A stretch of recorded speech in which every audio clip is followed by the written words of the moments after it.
So if you're doing quite a lot of electrics on your van, you can save quite a lot of money and time also by crimping your own battery cables. And I'm just going to quickly show you a few of the things involved here and how to do it.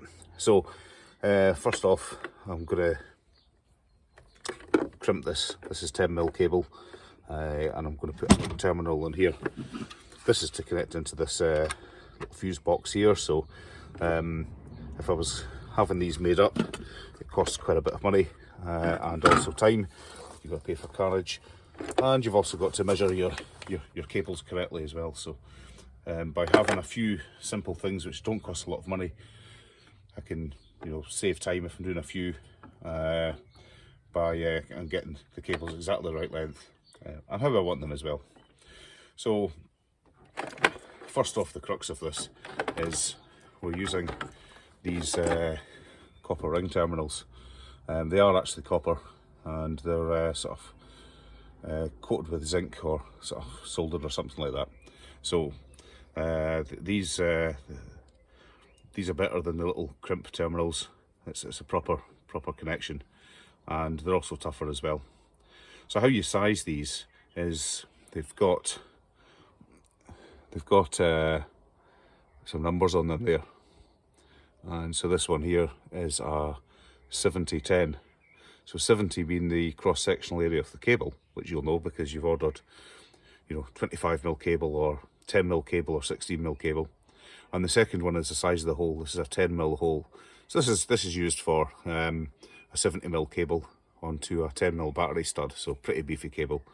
What I'm going to use here for this cable here is we've got 10mm cable. So this fits on quite nicely, and we've got a 5mm stud, and that just fits on there. So once you've got those, you need to crimp these down. Now pliers just really aren't good enough. You could use some big mill grips, which will probably do the trick. But if you're doing a few, and if you're doing bigger cables, anything bigger than a 10mm cable, you're not going to be able to crimp that. So a set of hydraulic crimpers are really cheap. These are about 25 quid online, usual places, and you get removable dies, and these dies have different sizes on them. So this set goes from 8 up to 70mm, and I've got just a selection of them there. So for 25 quid you can do everything in your van.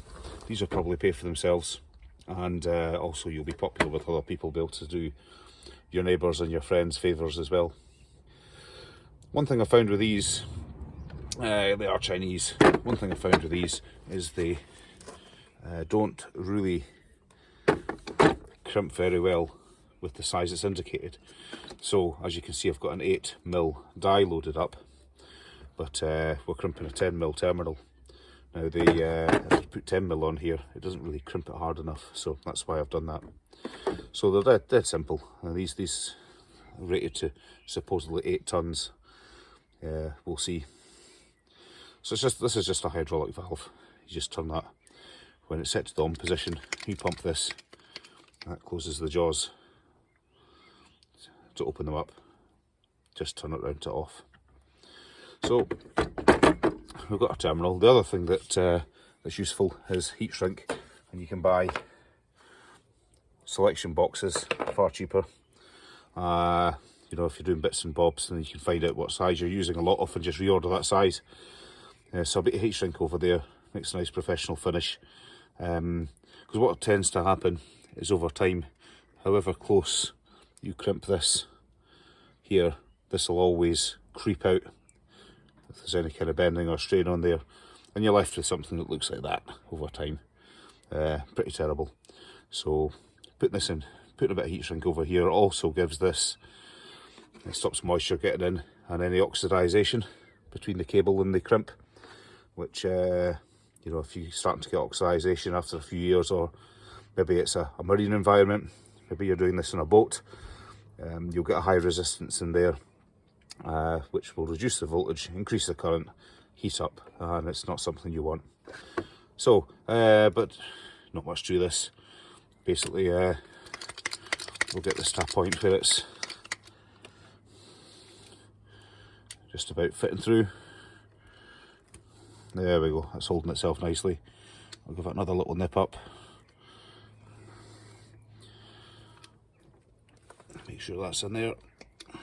It's a bit of a fiddle with one hand and a knee. Tight. There we go. Done.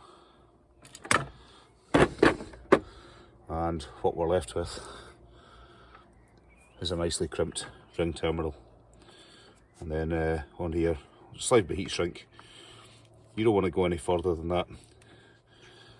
This is the surface that's going to be on your terminal or on your battery. If you were to slide your heat shrink up to your hole, clearly that's going to sit on the surface and it's not going to make a good contact.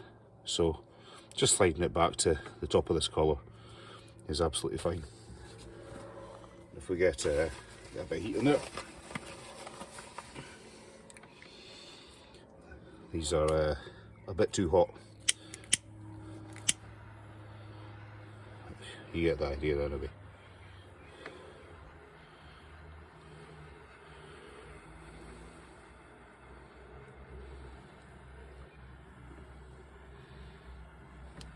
Yeah, so you can order them online, but you're just paying for somebody's time, that's all. I'm not saying it's expensive to get done. It's just more convenient to do it this way. And if you're not confident at all and you are using big battery cables, by all means, you know, get a professional to do them. You certainly don't want a big 50mm cable hooking up your battery banks or a big inverter to have a bad joint here. So, but really it's as simple as that, you know, nothing to be scared of. And you know, for 25 quid, you know, another tenner, so 35 quid, you're set up, and then you just order sort of whatever ring terminals you need for the job, or you can have a wee selection. You get boxes like this, they're about 15 quid, and then you've got quite a few of the most popular ones. But